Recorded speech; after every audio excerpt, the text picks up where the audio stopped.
Good evening दोस्तों। आज हम डिस्कस करने वाले हैं एक नया टॉपिक, जो कि है व्हाई डज जापान है नो मिलिट्री। जापान में मिलिट्री क्यों नहीं है? क्या जापान जो है उसको किसी देश से खतरा नहीं है? हाँ, उसे खतरा है, लेकिन इसकी एक बड़ी कहानी है, एक बड़ी फेयरिस्ट है। जापान के अंदर 1945 से आर्मी नहीं है।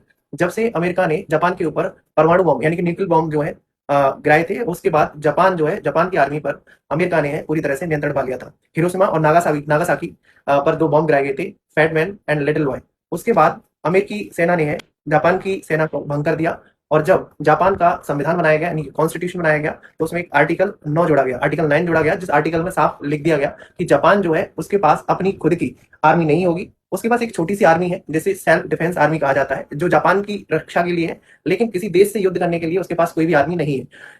जापान जो है इसके लिए अमेरिका से सेना हायर करता है और उसके बदले उसको पेमेंट भी करता है, जिससे है वो अपने देश की रक्षा कर सके। लेकिन हाल के दिनों में है जापान के ऊपर एक रणनीतिक और कुछ तरीके के सुरक्षा खतरे आए हैं, जिससे चाइना और उत्तर कोरिया जैसे देश के खास तरह का खतरा पैदा कर रहे हैं। इसीलिए ऐसा माना जा रहा है कि जापान अपने अनुच्छेद 9 यानी कि आर्टिकल 9 में संशोधन करने की इच्छा रखता है। और इससे एक और चीज देखने को मिली है, डोनाल्ड ट्रंप ने है जापान को इस बात के लिए धमकाया था कि वो उसकी जो आर्मी वहां पर रखी है उसका पेमेंट करे, और उसका पेमेंट अधिक बढ़ाने की भी बात हुई थी। इसके अलावा जापान में एक अमेरिका का थार सिस्टम भी है, जो कि जापान को है चारों तरफ से उसे रक्षा देता है। ये बिल्कुल इजराइल के डोम सिस्टम की तरह है। Thank you.